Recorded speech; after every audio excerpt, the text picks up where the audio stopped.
Hello, everyone. Hello, all the early joiners. We will start soon with our webinar. We just wait one more minute for more people catching up.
Okay, I would say let's start our webinar. The topic for today is rapid variable rate and spot spraying, how to get ready-to-use application maps at the edge of the field with Pix40 fields.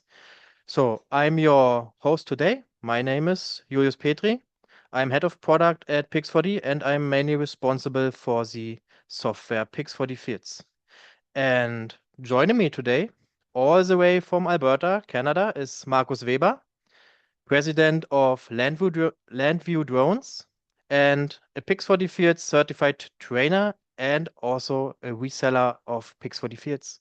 Markus is an absolute expert in practical drone mapping, and you will hear about that shortly, and precision agriculture. And later in the webinar, he's going to take over to probably introduce himself and walk us through some real-life data sets. He will even be sharing his highly efficient and maybe slightly rebel secrets for mapping a quarter section in just 11 minutes. I'm very excited to see this. Welcome, Markus. It's great to have you here. Thank you. Okay, before we start, we do a little overview of the agenda and some housekeeping.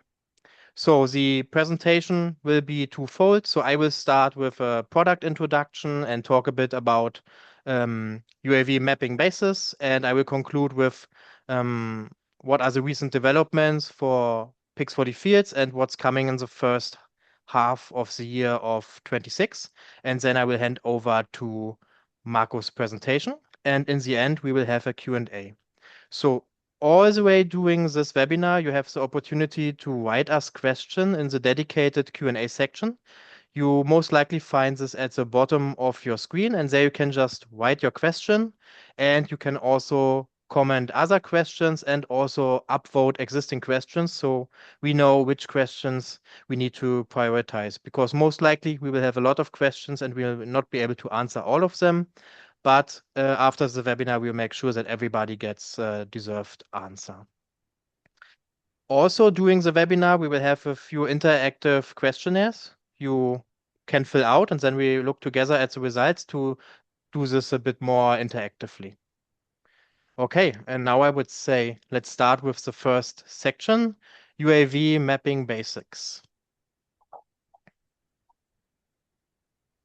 So if you want to start with mapping agricultural fields or sites in general, one of the first questions, okay, which hardware do I need? Which drone do I need to buy? And the good thing is that the mapping platforms are very mature nowadays.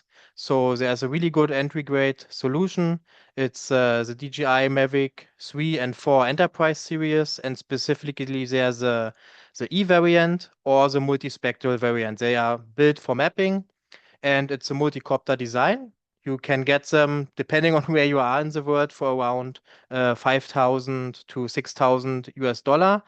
And they give you a good mix of capabilities. They have high resolution RGB sensor for high resolution mapping, but also to do pretty good scouting videos or like also family videos. So it's a really good working horse. They come also with a multispectral sensor and that we can use in agriculture for crop health assessments. And with such a drone, which is pretty straightforward to fly, so everything is built in into the drone, it's really just drawing a rectangle on the screen and then hit go. You can, with one battery, map roughly 140 acre. Later in this webinar, we will hear, I think, also a few different numbers of what's really possible with those drones. But that is just, let's say, the general marketing description of such a drone. And one really important thing for agricultural mapping is that the drone is also RTK capable, because we actually want to do things with the data. So the machines that then get those data as instructions, such as tractors, sprayers, or spray drones, or field robots, they need very accurate geolocation. So, like a normal consumer drone, they usually have very good cameras, but they lack the RTK capabilities that those enterprise drones come with. So that is really important if you not just want to look at data, but also want to do something with the data. And at this point, I think we can start our first pool here. So you can answer that. Which is the mapping drone you are using in your workflow? And you have the opportunity to now vote. And later, once we progress a bit in this presentation, we will look at the results, what you have actually chosen. I'm pretty sure I know the answer already, but let's see how the picture changes over the years. Okay, just very high level, how does a aerial mapping workflow look like nowadays? So you can um, basically partition it in 3 steps. So the first step is planning and the flying step. Planning nowadays, as I said, is super straightforward. You have a Google map basically in your flight controller. You draw the boundaries of your field, or you use an existing boundary, for example, from a John Deere Operations Center, and then you hit start, and the drone automatically starts a mapping flight with the right parameters. The only things you really need to decide is the flight height, right, and some specific mapping settings, which usually have pretty solid defaults. So it's actually quite easy to get started. So the drone flies in and flies the field similar like an agricultural machine would work on the field. So it flies tram lines, so to say, and takes individual images that are stored on the SD card of the drone. The drone comes back, and then you extract the images, and then you use a platform, and in this case, it would be Pix40 Fields, to then process the images to a map, right? And that is, I would say, is the first step of this whole drone mapping journey. And that's where most, I think, also most solutions and most people stop usually. They then have a map that's nice to look at, but you can do a lot more with this map, right? You can detect the field boundaries, obstacles, no spray zones. You can get information about crop health, where the weeds are, so you can do spot spraying maps. And our tool allows you to then create those instructions for the machines and hand them over to a tractor or to a spray drone to then actually do things, apply, and unlock real value for the client, or if you're a farmer, for yourself. So some best practices. I know Markus has a pretty different view of this from his practical experience. But let's say from Pix4D view, if you really want to have a seamless experience with this, and especially for your first flights, you should play it safe.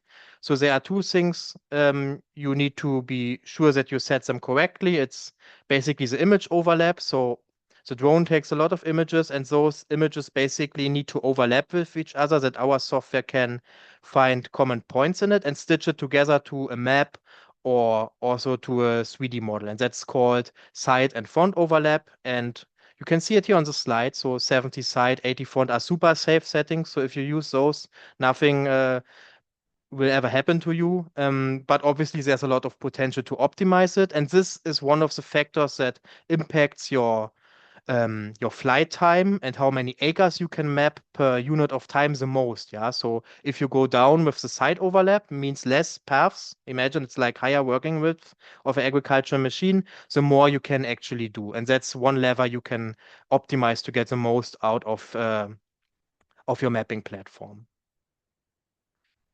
Then another really important parameter for mapping with the drone is the flight height, because that directly influences the resolution you actually have on your map. And resolution is important based on what you want to do, right? If you want to see, for example, where is the field boundary, you can get away with pretty high flights because you don't need super high resolution. You will pretty easily see the edge of the field from 400 feet, right? And at this height, you can also fly incredibly fast with the drone and also map a lot of acres. Now, here for reference, that's some of my own measurements, what I can achieve with safe settings.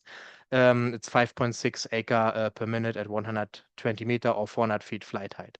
But as soon as you want to do things like patch or spot spraying, for example, want to detect weeds on a pasture or invasive species, with the drone we just talked about, the Mavic 3 or Mavic 4, you need to go much lower to get the required resolution. Yeah, so there you usually look for resolution such as under 1 centimeter per pixel, and that you can achieve if you go below 50 meter or 164 feet. And here you can see the contrast here. So the performance, the mapping performance halves. Yeah, so the lower you go, the more um, mapping performance you will sacrifice. That's really important to know. So you need to find out what do you actually want to achieve with your flight and then choose the right parameters so you don't spend too much time in the field or come back with bad data.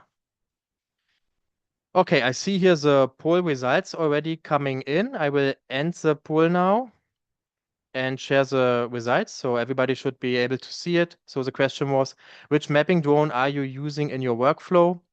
So there are still some people that are not using a mapping drone yet, so that are just interested about it.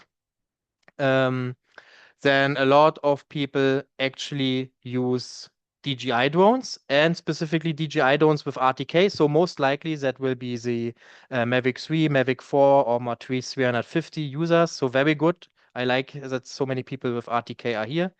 And then obviously there are also some other drones that are non-DJI. We even have somebody with a fixed wing. That's very nice if you want to have super high acre performances.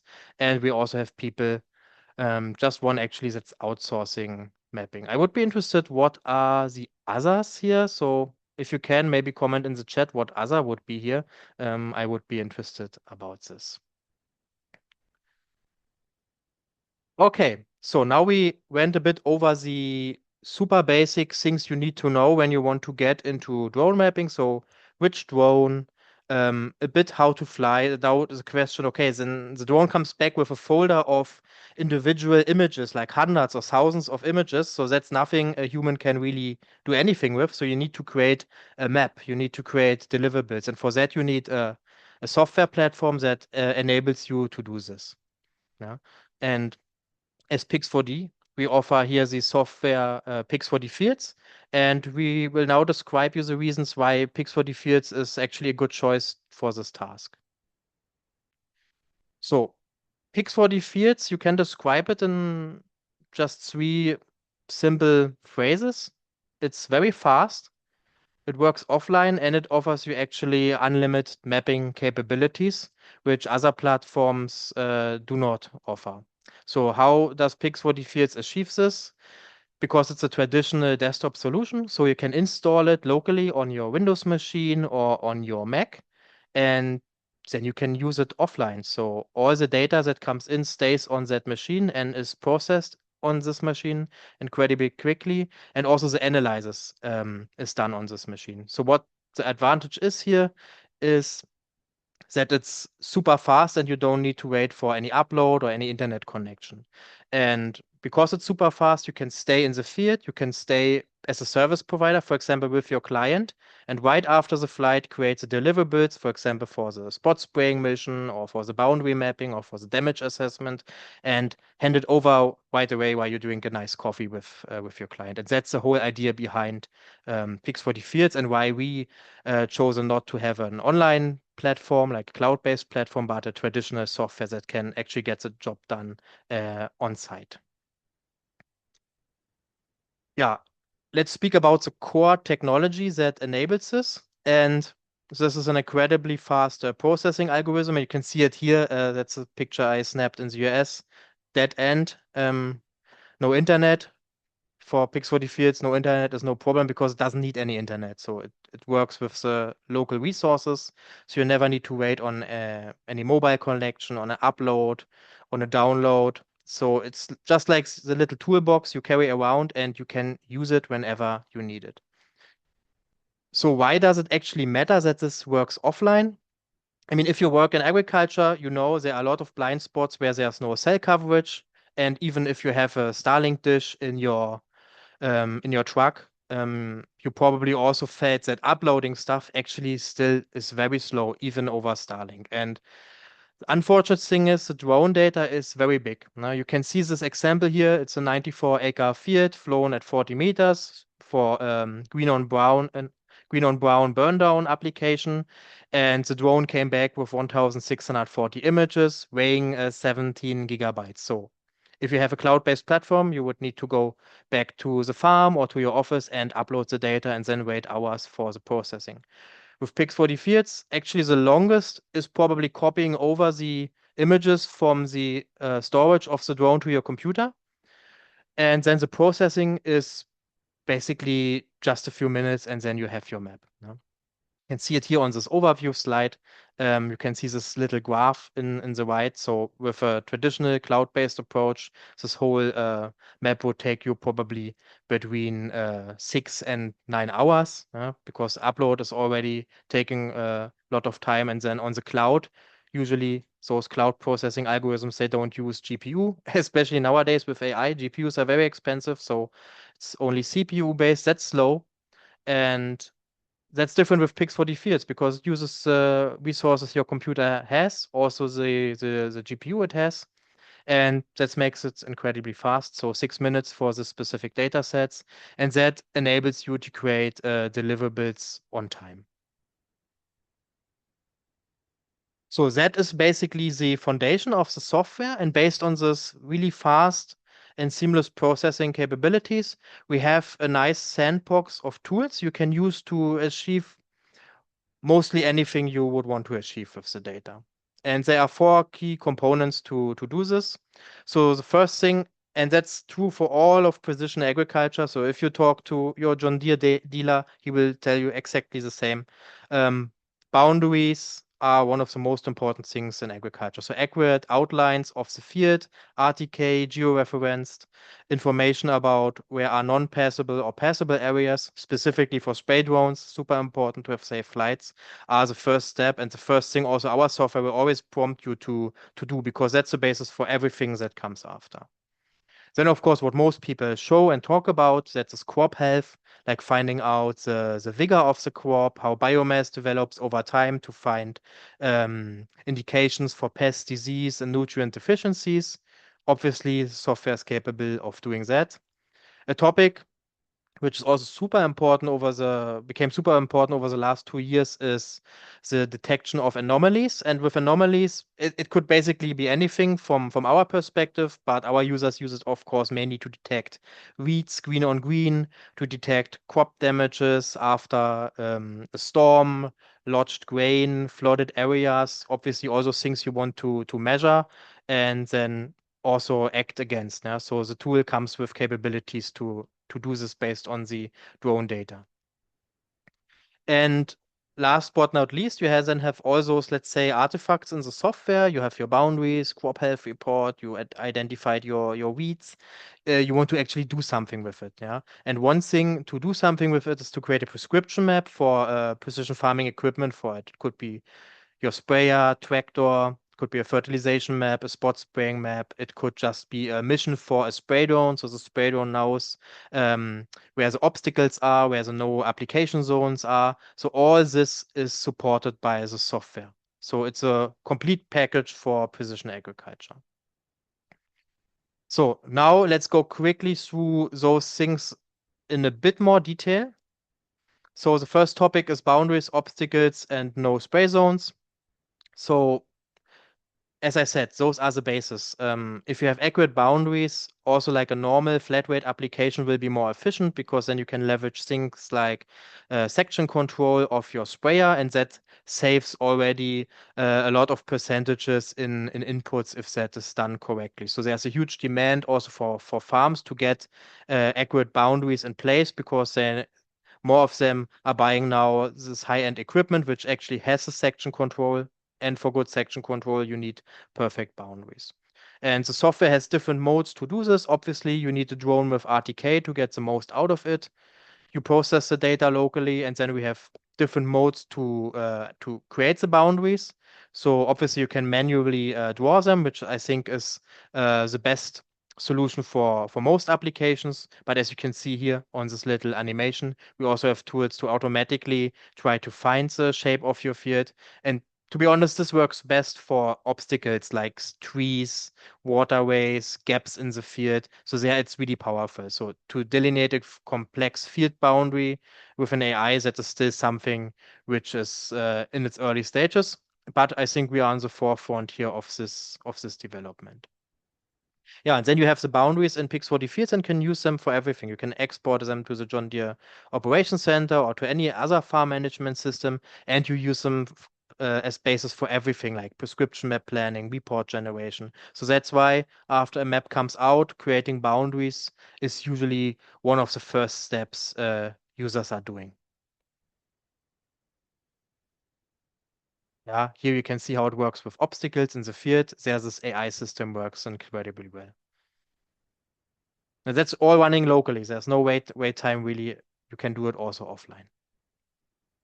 Crop health analyzes variable weight. That's something which Marcos will touch on in a much more detailed way.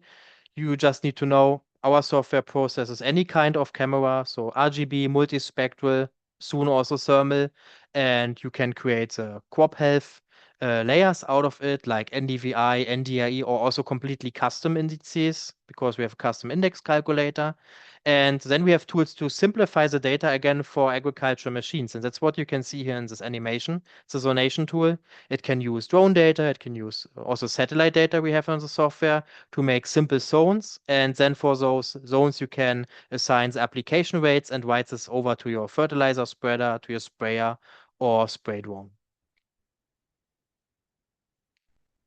Weed detection and spot spraying, also super interesting topic. And there we actually get the most hype currently in the industry because this can actually save you a lot of money as a farmer. Yeah, with a spot spraying map, you can save up to 90% of your inputs, and then the drone flight and creating the map and doing the consultation is actually it's not really a cost then anymore for the farmer because he can save so much um, due to doing this application that the ROI is incredible, and that makes it very attractive both for the farmers, for the growers, but also for drone service providers. So it's a great thing to go into. What you need to know for weed detection, there are two big modes. So one is green on brown. That is the easy one. You basically have a bare ground after harvest, after cultivation. Then weeds or voluntary crop pops up, and you just need to spray everything. And for that, you can use multispectral data from a drone.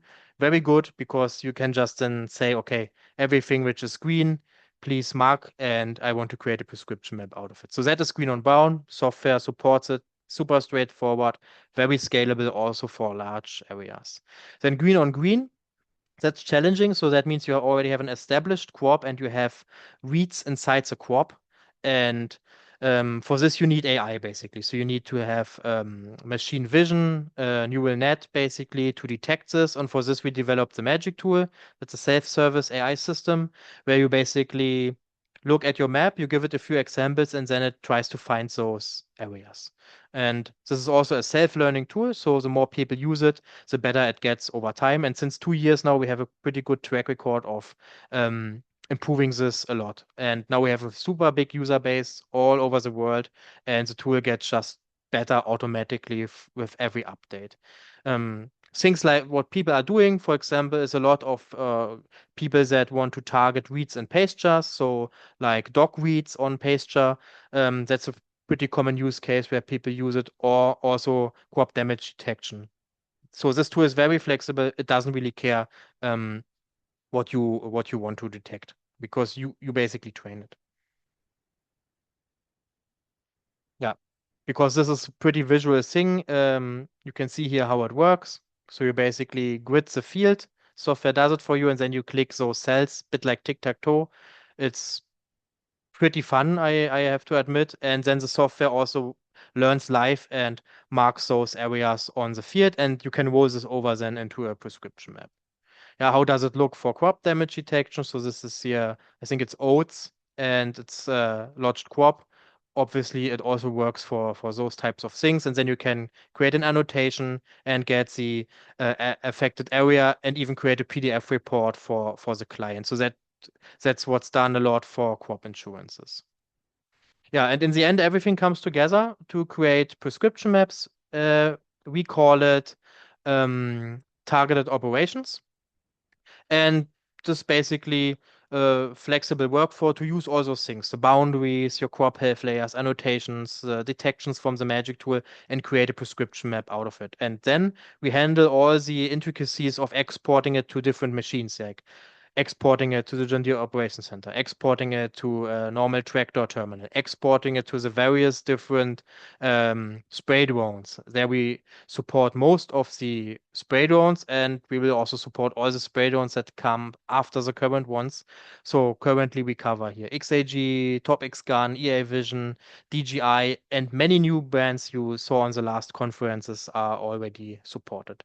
Similar for traditional ag equipment. There, I think it's a bit more organized because there are standard formats like shapefile and ISO XML. We also support those. No? So it's a very flexible hourglass architecture. So you have inputs on the one side. In the middle, you have your operation layer where you plan your operation, and then you have your export step where we make sure to handle all the specifics of the implements because some machines might not be able to apply on very small grids, or they have some limitations about the number of zones. So we actually handle this for you. Okay, I think now is the time to start our next poll here.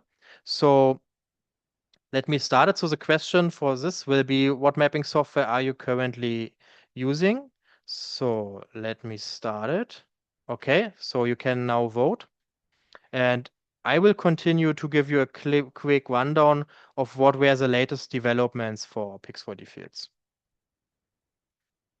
So one of the last things we did was a feature which many people wished for, false color composites. So that means you can change the view of an actual auto mosaic layer. So you can change it to highlight, for example, vegetation or highlight nutrient deficiencies in a visual way.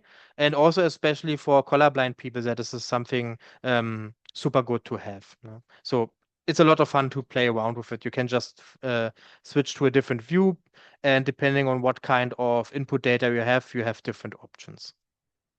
Yeah, one of our biggest feature releases in the last months was the introduction of high resolution satellite data. So there we're working together with Ventor, formerly known as Maxa, to offer you access to their archive of up to 30 centimeter resolution commercial satellite data. They also have constellations now which go down to 15 centimeters that we will bring in the future also to you. And this is basically a one-of-a-kind on-demand system where you just check out your field, we show you what data is available, and you just pay for this specific data and can use it as similar as all the drone data. So if you know how usually it works to get your hands on satellite data, it's pretty annoying, and we make this super easy for you. So how does this work? Um, so you use Pix4D credits. You get also credits included in the license because we want you to try it out. And with those credits, you basically pay only for what you need. And we have standard resolution that is Sentinel. So there it's basically just a token price. You can for one credit, which is I think less than $1, you can get up to 50,000 hectare of satellite imagery.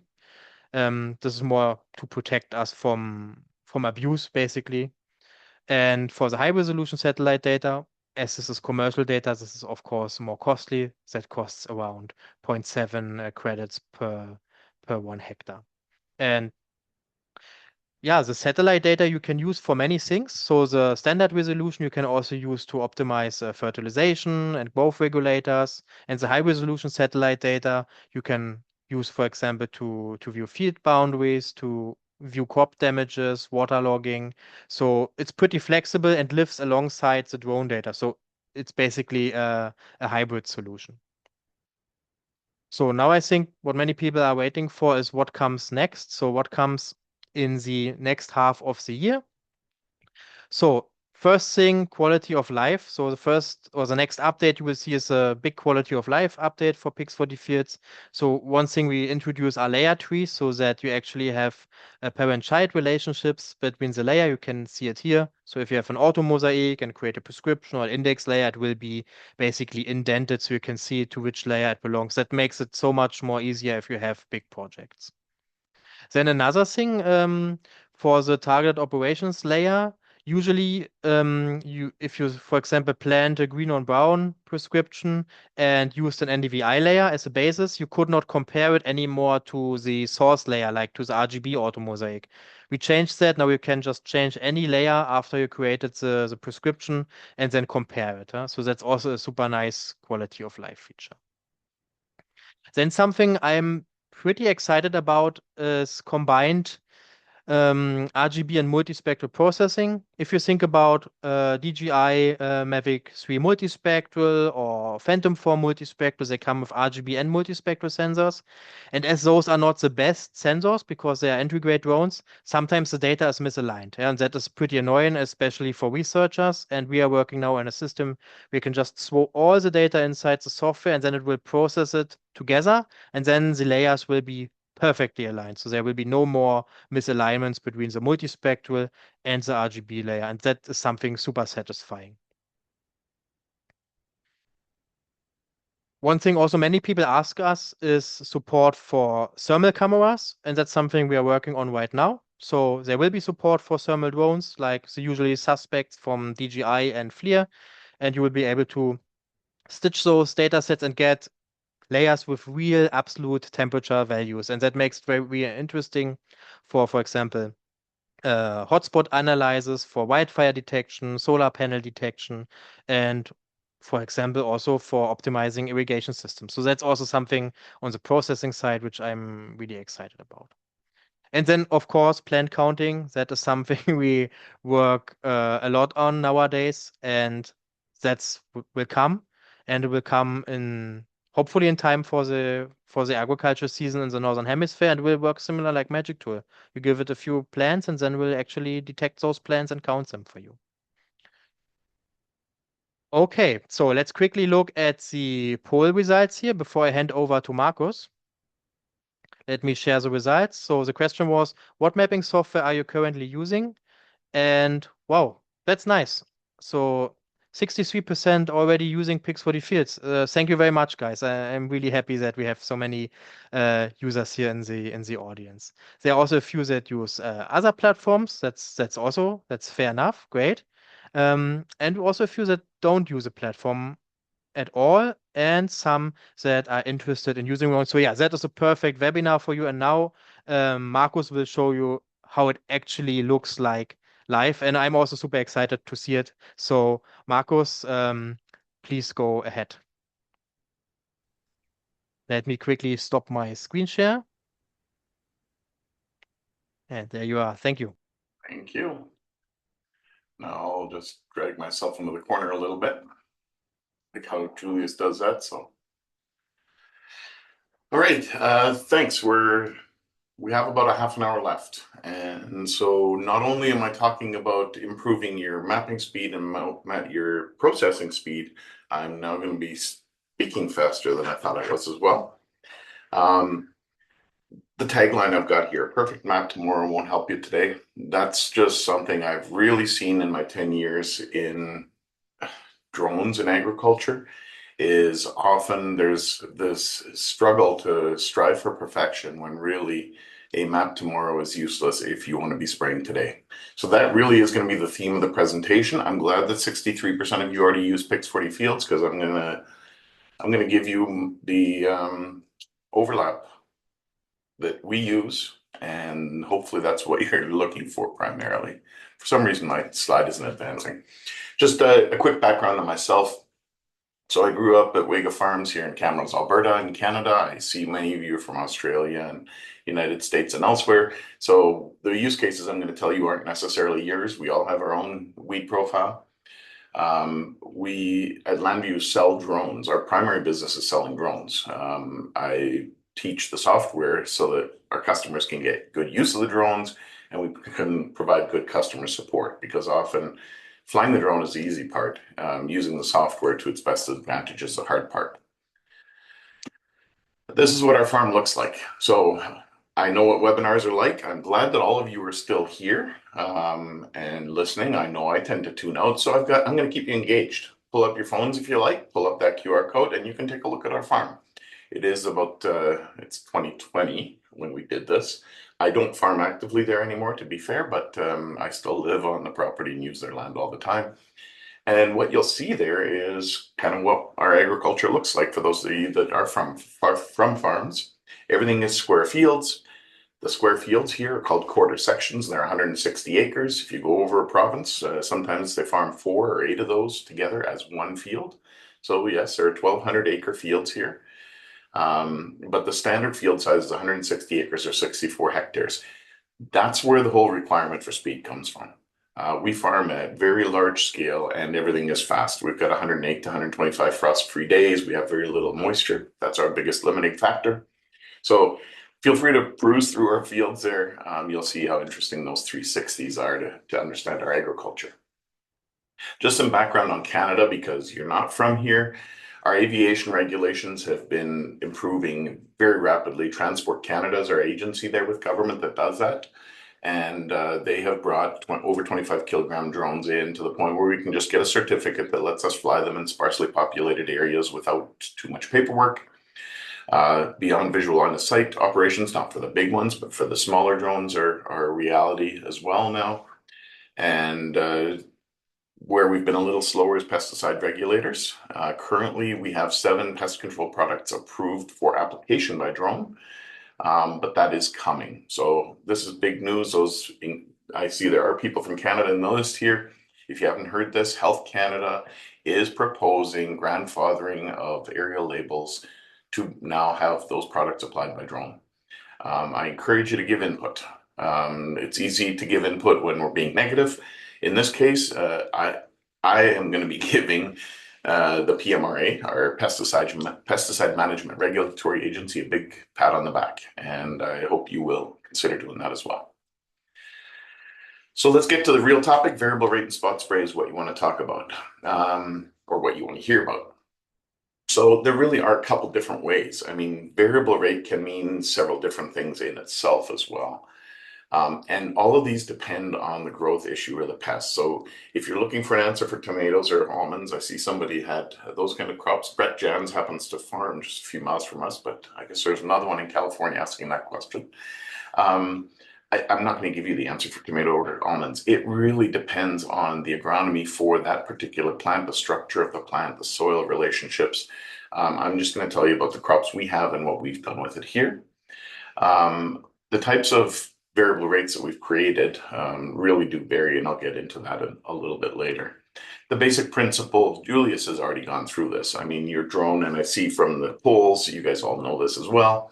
Drone flies, takes hundreds of pictures, and you create this magical orthomosaic. It's one picture created out of many, but there's also georeferencing and georectification happening there and color correction. And this is stuff that Pix40 Fields has figured out how to do quickly. So when you're processing in Pix40 Fields, there's a fast and an accurate method. The accurate is great for elevation, or if you really want to do, I don't know, plant counts, that type of thing. But 99% of the time, I leave it on fast because it still gets a georectification right and it still gets the color grading right, largely. Then the other principle that we won't spend much time on, but the multispectral camera increases the level of information you get about what those plants are doing, but it also slows you down a little bit. And I'll get into the parameters there a little bit with the multispectral. So always consider carefully whether you need the multispectral aspect or not. And in fact, I'll show you the difference between the two here in our live scenario. So ultimately, the goal is we want VR prescriptions faster than it takes to explain them, and that really is where Pix40 Field software comes in. So I'm just going to switch my screen to Pix40 Fields, and we'll do some stitching. Actually, first I'll show you the data set because there are 37% here that aren't already using Pix40 Fields, and quite a few that aren't mapping yet. What the raw data files look like when your drone flies is something like this. And let's pull one out of here. That's what a picture from 400 feet up looks like from a Mavic 3 multispectral. When that drone fires, you're collecting both RGB and multispectral. So it's capturing that picture simultaneously with this green channel, near infrared channel, red channel, and red edge channel. And I'm going to just switch back and forth between those here rapidly. Take a look at some object in there and see what changes. I realize I'd love to hear your feedback right now, but you're seeing color changes. So some of the bands, like near infrared here, will highlight vegetation. Others will highlight soil, like in the red.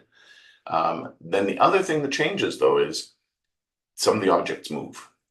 These drones aren't designed to fly at only one height. What that means is the software also has to parallax those things against each other. And that's the one thing I worried about when we went to lower overlap is the ability for the software to manage the parallaxing of those bands against each other, in addition to stitching them all together. So that's what the data looks like. We'll switch now to the software itself, and I'm just going to do a quick stitch. So I am going to, for the sake of the duration of the webinar, make this fast. What I'm doing is simply going to the folder that has my images in it that I just showed you. We'll do an RGB stitch first. And like I said, I don't remember the last time I switched to accurate processing. For 3D modeling, I guess you would use that, but I have other software that I typically use for that. That's where the images were taken of this quarter section. So this is what our quarter sections look like. They're all 160 acres. This particular one has a yard side out, so it's about 150 acres cropped. And we'll hit start processing. Pix40 Fields is different from others. Others, you won't even see the process like this, and you certainly won't see it at this kind of speed. This is happening in real time, right? This isn't pre-recorded. This is the stitching of 160 acres or 64 hectares in RGB. It's incredibly fast. What I'm going to be doing next is switching to a vegetation index and then creating a prescription here in real time as well. If one of you guys could start that poll so that the attendees can tell me what resolution what grid size they'd like. I will do it. Thank you. So basically what I'm asking you to tell me is what kind of prescription you want here. Do you want it at 1 meter grid, which is what we do on our farm for individual nozzle control high clearance sprayer? For most drones, we're in the 8 to 10 meter. I mean, I know they're marketed and I use that marketing too. They're marketed as press heights, but when it comes to a prescription, they are a lot coarser. So I'll take your guidance on what grid size you want. It looks like we've got a battle going on between 1 and 7 meters. 7 meters is up, 1 meters is down. Neck and neck, 16 votes for each. Next vote gets it. Okay, 7 meters. Done. We'll go with the 7 meter grid. Actually, the most votes were 1 meter individual nozzle control.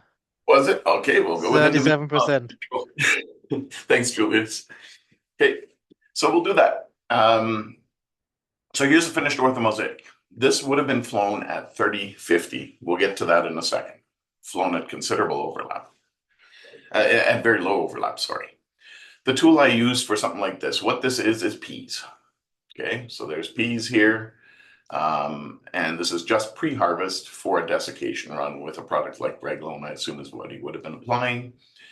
This was still being applied by a high clearance sprayer in coming years. Hopefully we can do this by drone. But we go to operation, zonation,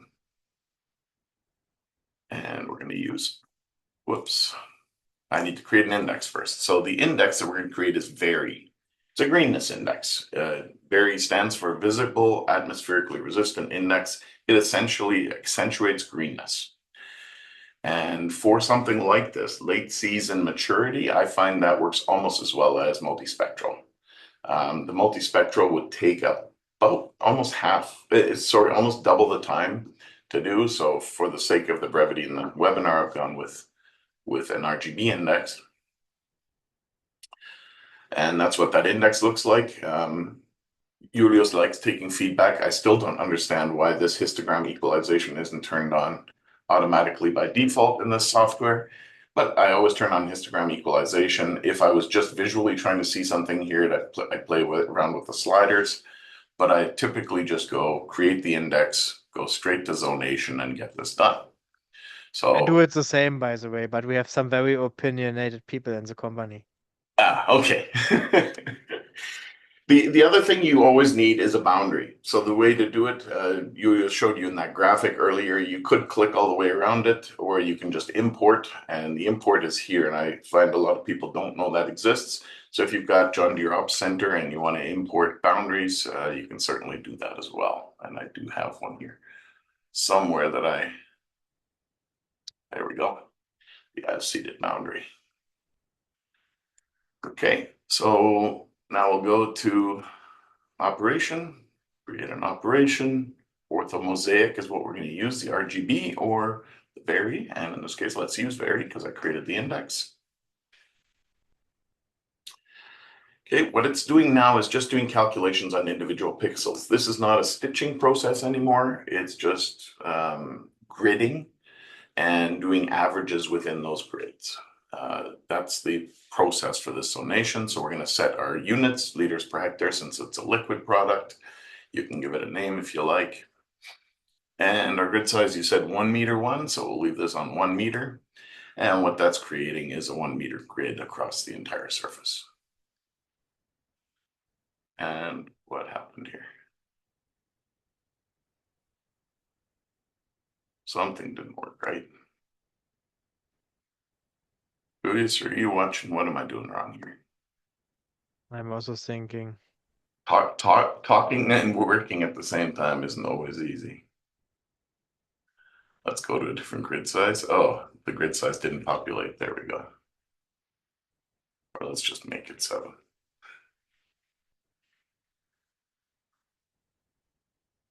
This step didn't come up earlier. So I always include, for something like this, all of the pixels. I know a lot of people have questions about this slider and where you should place it. For me, for something like a desiccating or a fertility application, I typically include all the pixels so that I don't have holes in the final shapefile. I don't want a shapefile that has only a few polygons and nothing else. I'd rather have zero values, actual zero values, rather than empty space.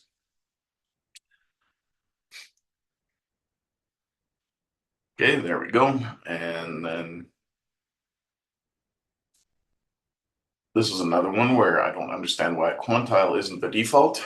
You can see the difference here. What equal intervals is, it takes the minimum and the maximum value, which for something like this has a minimum across the road and a maximum in the yard. And it means the field often doesn't really have any values. Quantile is almost always the right setting here.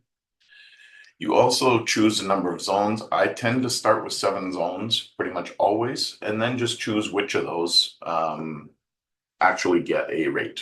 And that's where the boots on the ground aspect would come to then say, I want the yellow and not the light green, or I want the orange but not the yellow. This is there's a qualitative aspect to doing this. So much of it depends on your knowledge of A, the field, and B, the equipment's ability to adjust rate up and down quickly enough for the granularity. So I could create a prescription that looks like this, or I can create a prescription that looks like this. I went to 7 meter grid here, so let's assume this is an Agris T50. It can definitely go fairly granular like that. If this was a high clearance sprayer that has a hard time with rate going up and down because of the type of pump it has on it, well, then you might be more coarse like this for a high clearance sprayer. But it really depends on the equipment where you move these sliders. That's it. You create the operation layer, and then you can export that. And there's all kinds of options for where you want to export. In most cases, we're using DJI Agris. In this particular case, it was for high clearance, so we just exported a shapefile and brought it into his controller.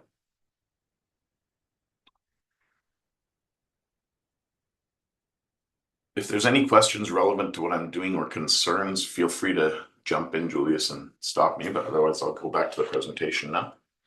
So the goal was to go that fast. How did we go that fast on 64 hectares? This is typical, and Julius had it in his slides, 70% side lap, 80% front lap. It's like we should all get this tattooed on our wrists if we're in the surveying game. And I did too. For a lot of years, we used exactly that. And I'm just going to call this 70-80 as our jargon. So 2 summers ago now, our director of training started working with us, one of her first mapping jobs.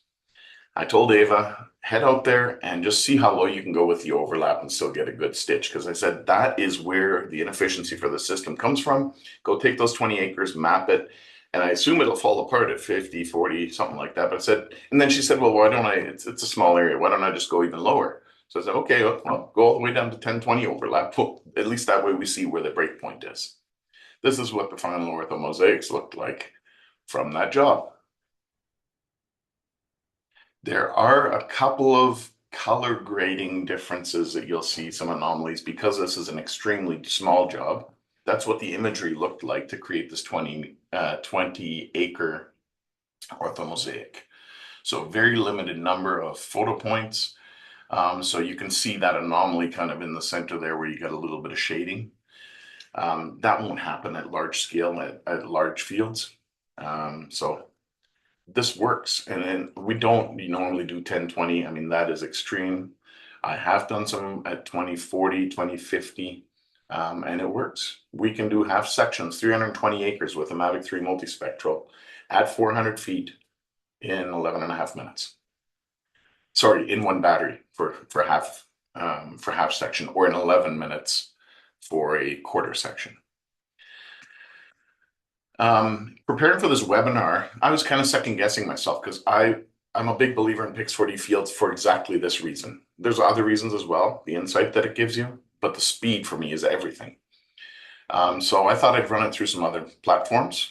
I took the same data set and ran it through other platforms. I won't name them, but this particular platform started breaking at 30-40 overlap. And then you get into 20-30 and it's not a usable map anymore. And certainly 10-20, none of that is usable anymore. So you could push it down in some of the other platforms as well, but they're using traditional photogrammetry. There is no fast workflow. And because of that, you don't have that benefit. I tried another platform yesterday and ended up with that map, just a slice down the middle and everything else missing. So Pix4D Fields really is unique in this aspect, in the speed. This is what the numbers look like on that study. 70% overlap. You spent 4 minutes flying and 1 minute and 15 processing. You see there how fast Pix4D Fields is anyway. The ratio of flight to processing time, it processes it in a quarter of the flight time. But then you go down and there really are a couple of big breakpoints here, and they are right here at 50 and 30%. All of these, I always went with the traditional 10% higher in front lap, 10% higher in front lap. I haven't been able to find where that comes from, why that is a golden rule. We all tend to follow it. I've changed what my numbers are though. So this is what we actually use when we're doing any production mapping, whether for spraying drone boundaries or prescriptions, not for plant counts, but for just routine high altitude mapping. With a Mavic 3 multispectral, 20 megapixel RGB, we do 20, maybe 30% side lap. The front lap we leave at 50%. And the reason for this is it doesn't let you fly faster anyway. At 400 feet altitude, you're maxed out on speed. So going lower on front lap doesn't improve your data collection speed. It just reduces your data volume. And I'd rather have that little bit of data volume because the difference is insignificant in terms of overall speed. For multispectral, I bring those percentages up.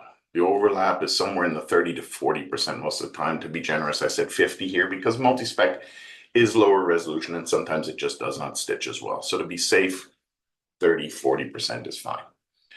One other scenario that Julius asked me about the other day when we were practicing for the webinar, if there are really high hills, bring those numbers up. But we're still talking 40, 60, 40, 50, those kind of numbers.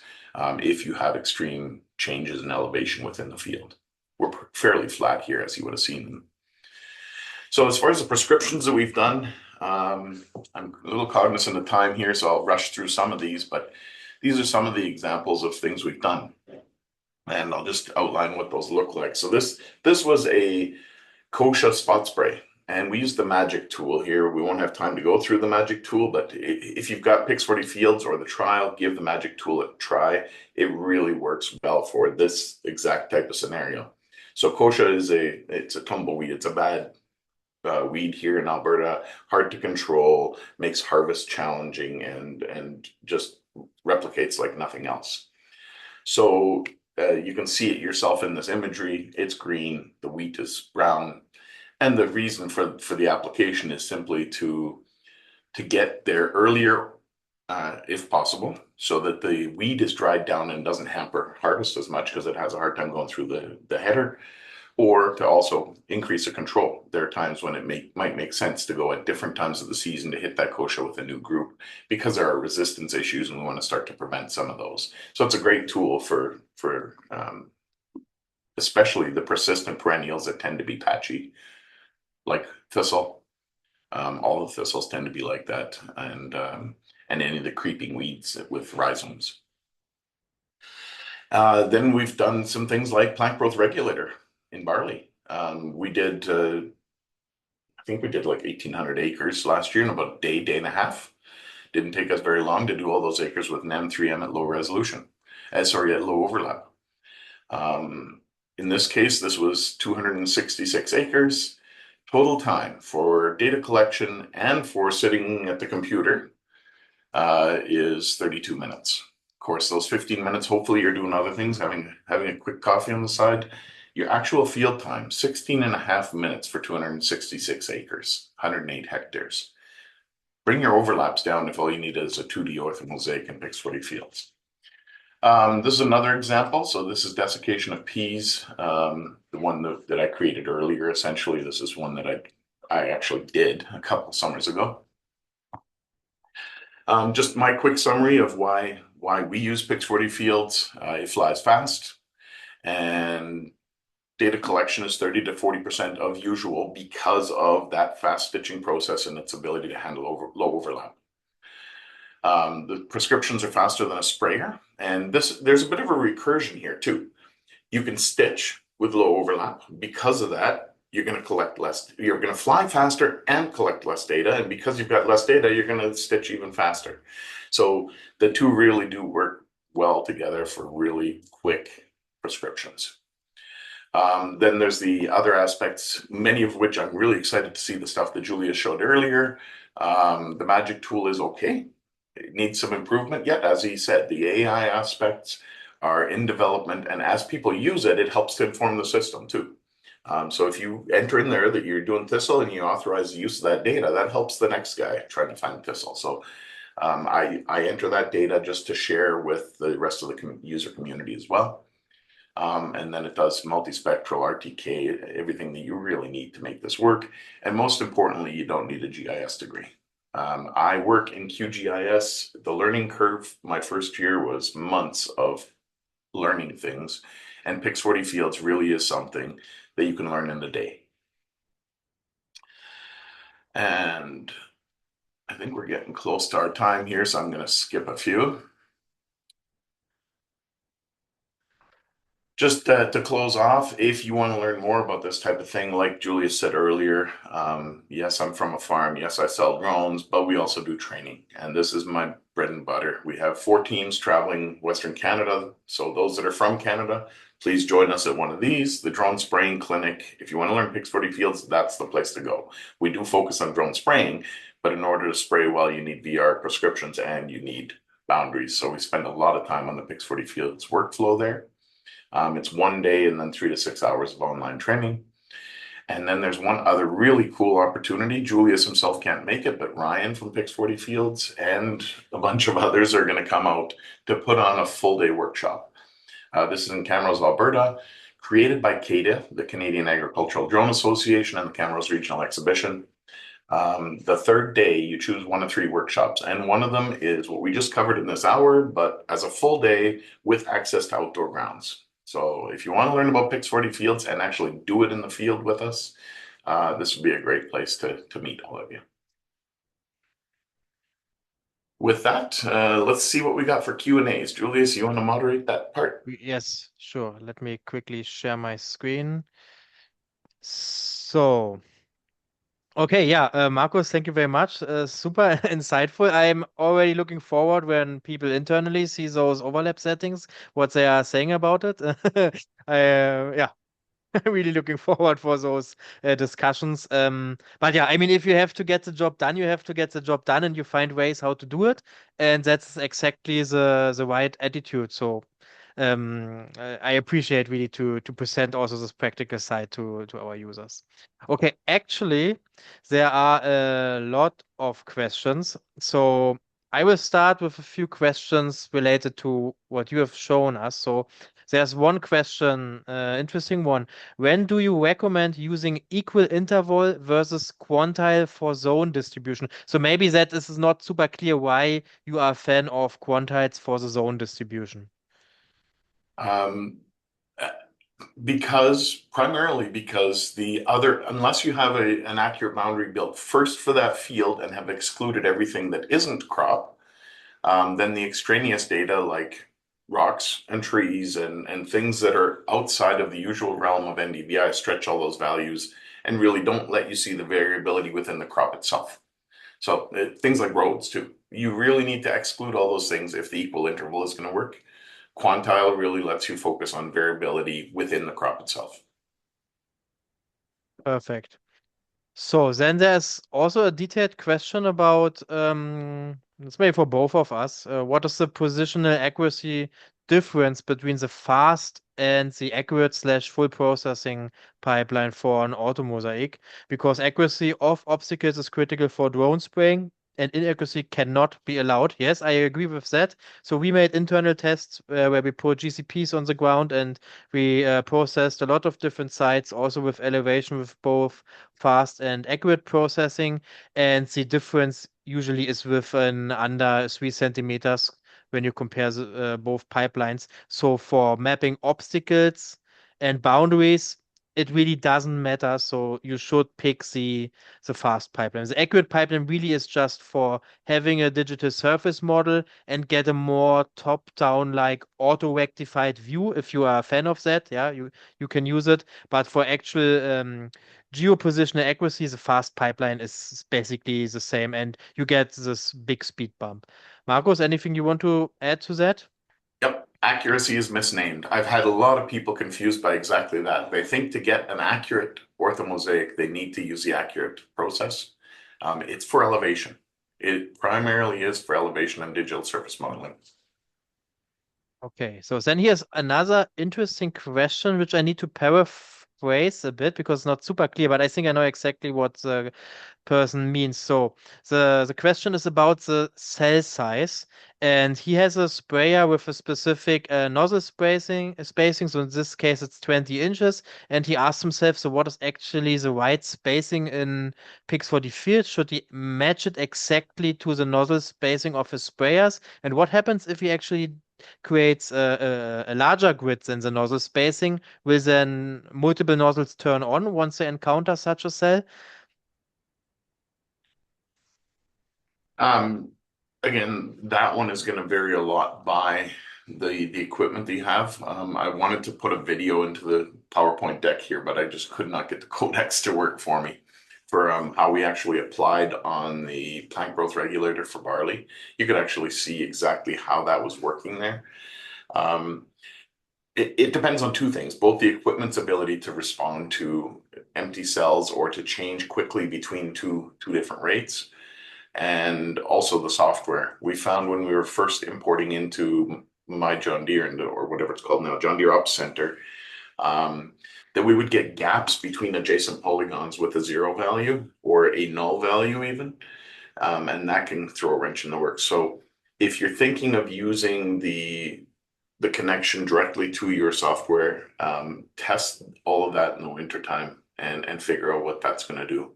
It really is very dependent on the color of the equipment and the controller as well. Yeah, well said. Just do a dry one in front of the shed that is getting you the best results. And with fields, you can easily just draw a made-up prescription map and then see how the sprayer reacts to it. Okay, another question, maybe that's more for me. Will Pix4D Fields expand to be a full farm management information system in the future? Um, I don't see this future yet, so we really want to focus to being a good tool for what it already does, like processing high resolution aerial imageries into actionable deliverables. But now with the latest developments in AI enhanced coding and everything, the sky is the limit basically. But I think it's important to stay true to your roots. So there are pretty good farm management systems out there. It's nothing we really want to compete with. We are a tool that adds additional capabilities such as prescription maps and reports to this, but the data should then live in such a farm management system in the end. That's just how it makes the most sense. So we need to focus on what we are good at, and it's probably not farm management systems. Um, Here is another one for you, Markus. I mean, actually, it's for me, but I want you to answer it. Is there any limitation on the range of spectral band that is supported by Pix4D fields? And the question goes into the direction, can I also calculate things like indices for water content, burn index? So it goes more into the question like what is possible with the vegetation indices. Yeah, absolutely. I'll take that one. I still have one of the MicaSense Red Edge MX dual cameras here that have 10 bands. It'll handle those, and you can do custom indexes with that. We've done some work for imaging of potatoes where they were looking at disease pressure, and the specific index was WSAVI or something like that. It was a new one that I'd never encountered. Pix4D Fields makes it really simple to do that. Um, Julius, obviously, you've noticed this from Germany. There's also indexdatabase.de, which is It's a the huge best. source that people don't know about.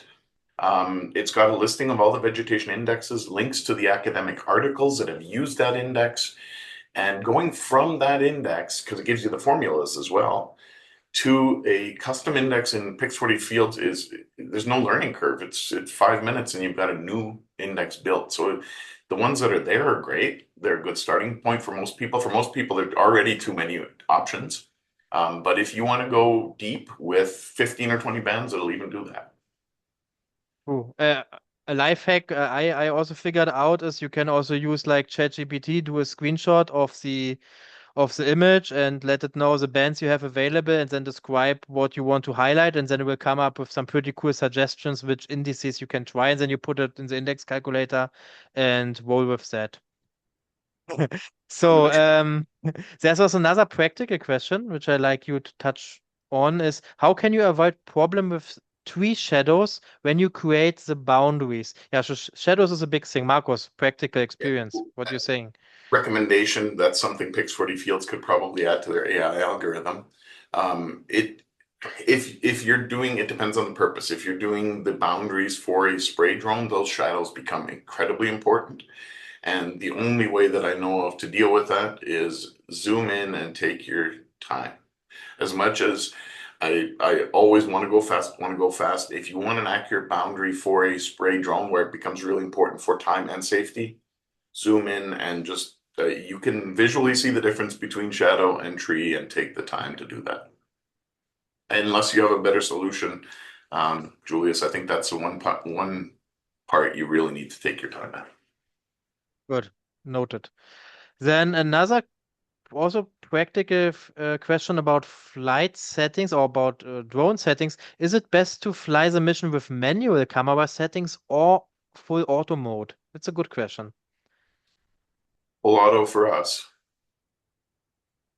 So, I mean, there are a lot of people that look into this and try to optimize it. I mean, you can tweak the camera. If you play, there's this triangle. I think it's ISO, shutter speed, and there was a third parameter, and you could optimize those to get more crisper images. Especially with the Mavic 3 series, I see a lot of blurry images. I think I'm the person who saw the most blurry images in my life. So what people are doing here is crazy. So if you have problems with blurry images, then it's something you should investigate. Usually, Auto does a good job, but there's always potential. Is it worth it for a particular use case that you need to answer for yourself? So then the question for Marcus, what height are you flying with your Mavic 3 to get data for stand counts? Yeah, I'm just writing a response. You picked the same one. Kyle was the guy asking the question. I'm from an area where stand counts really don't matter to me. The software providers hate it when I say that because they think that I'm going to love them for having stand count built in. I don't care. I'm from an area that doesn't grow corn and nobody builds it for corn, and stand counts don't work well if the seed isn't singulated. So all that to say, I don't know. I do know you're going to have to fly high overlap and low altitude. Everything I just presented here is not going to help you with stand counts. I'm happy to try it sometime and push that limit, but I don't think we'll be able to go anywhere near the speed that we're getting for large acreage mapping at lower resolution. Ooh. So then also a use case question. I have a client that wants me to find wild oats in winter wheat and spray those areas with a drone. So I would say, principle, yes, it's possible. I also saw those data sets with wild oats already. Of course, it depends on the growth stage, both of the winter wheat and the wild oats, but you can see them in the drone images, and then also the algorithms will be able to pick it up. If you are able to spray those with a drone, with a spray drone, so spray drone is not really a spot sprayer, it's more a patch sprayer. And Markus, what would you say about it? Spraying them with a spray drone? Depends on the Topic, distribution, right? yeah, topic for another day. Yeah, topic for another day. Depends also on the country if that's legal, if you can do it. Technically, it's possible, but mainly depends on the distribution of the oats. If they are clustered, patched in certain areas of the field, then it can work. Then a question regarding satellite images. How do you work around clouds? According to one source, the area where we live in has cloudy days roughly 78% of the year. The easy answer is you don't. You use a drone. That's why we have a hybrid solution. So when there's no clouds, you can use satellite based on what you want to do. But if there are clouds, I mean, you need to go out and fly the drone if you need a recent image. There are technologies that can look through the clouds, but it's not something which is available on this level yet, but might change in the future. But for now, there's really nothing you can do about the clouds. They are just there. That's the Can I benefit add of the something drone. there, Judas? Yes. So for the Sentinel-2 data, which is I assume what you've got for the low res you call it data set, um, your interface that you've built actually really lets you deal easily with the cloud aspect because it shows you in a chart what the cloud cover is for every day that it was captured. So you can immediately just remove the cloud days unless you're really stuck and there's nothing else in there and there wasn't a cloud-free day. You see right on the chart both what the NDVI value is and what the cloud cover is and lets you choose which days to work with. So unfortunately, when cloud is there, drones, satellites aren't going to see it. Um, but I like your interface. It really makes it simple. Ooh.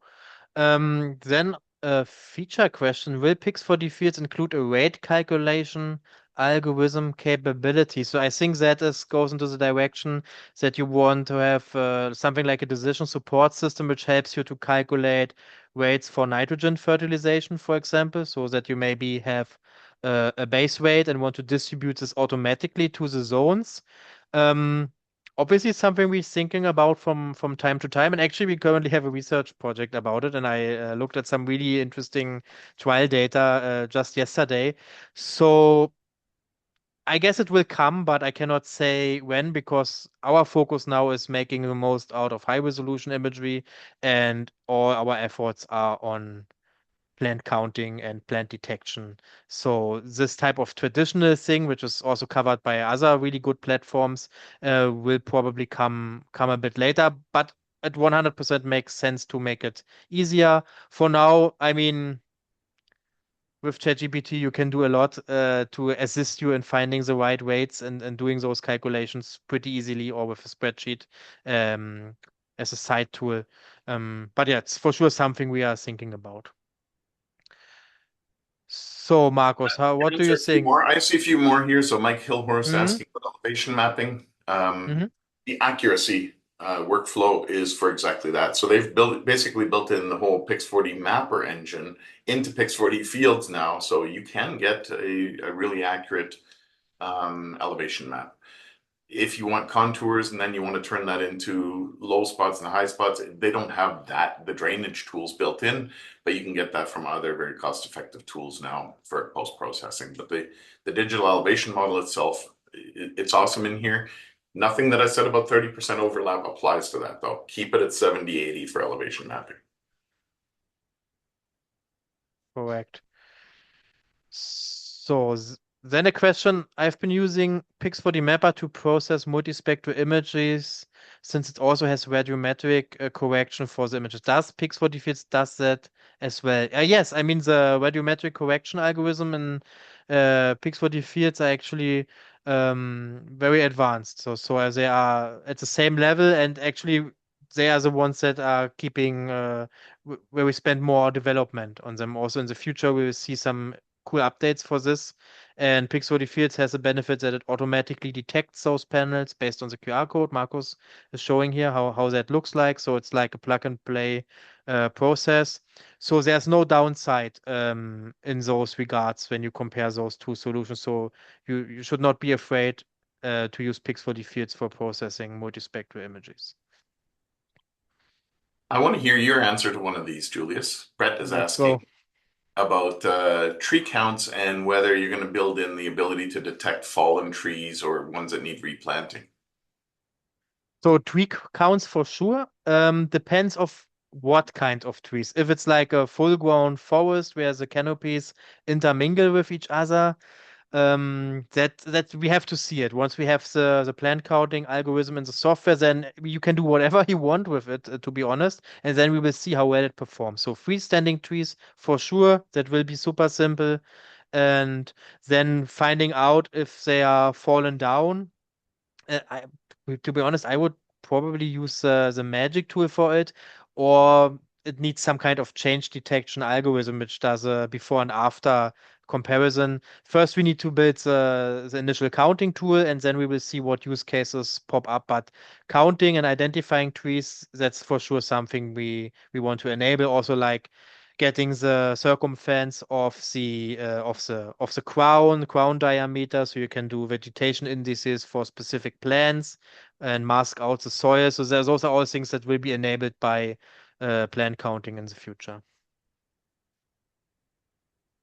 Okay, I would say we have time for one more question. Let's see if we have something cool Then I here. have, I have one I'd like to answer.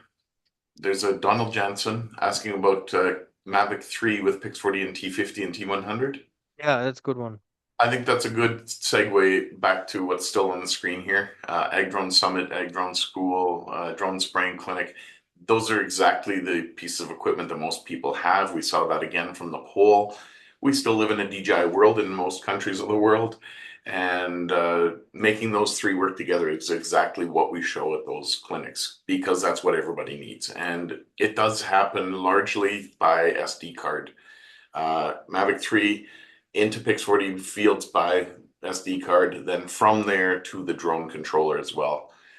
We still use the Smart Farm web for transferring between controllers for T50 and T100, but to get it in there in the first place, we just use an SD card, make it simple. And it's essentially the workflow we just ran through, but a lot slower, and we take our time showing you how to do it and let you do it instead of just us telling you really quickly. Perfect. Okay, I think that is the last question we will answer live because we are already 20 minutes over time. Markus, thank you very much for having this webinar with us. Super insightful. I enjoyed it a lot. I probably will review the recording, and also for all the audience, everybody will get the recording, and we also make sure to answer all the open questions afterwards. And yeah, I hope for a super nice season ahead. Great events. I'm sorry that I cannot go to the Act Drone Summit because of family reasons. But there will be another one in the future, I'm sure. And yeah, thanks for all that interest, and I wish you a nice rest of your day. Bye bye. Thanks for coming.